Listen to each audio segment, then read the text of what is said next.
bel yırtığından əziyyət çəkən insanlar daha diqqətlə qulaq asın mənə.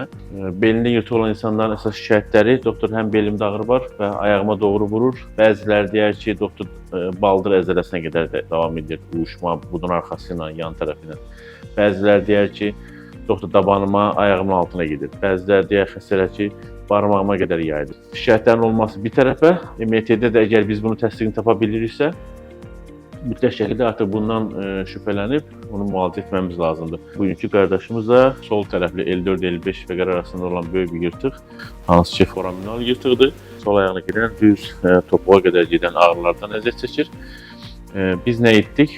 İkili prosedur icra elədik. Həm transforaminal epidural steroid, həm də epidural steroid. Bu 4-cü bel fəqərə, bu 5-ci bel fəqərə.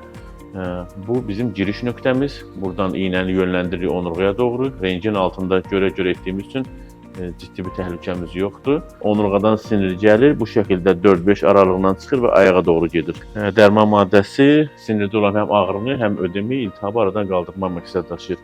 Yanaşı olaraq ikinci prosedurumuz isə L4-L5 aralığından olan epidural steroid inyeksiyasını sizə göstərirəm. Düşdüyük epidural sahəyə kontrast maddəni vurduq. Yuxarıya, aşağıya doğru epidural sahədə yayıldı. Ardıcan burada ağrı kəsici və iltihab əleyhinə dərman preparatını yeritdik.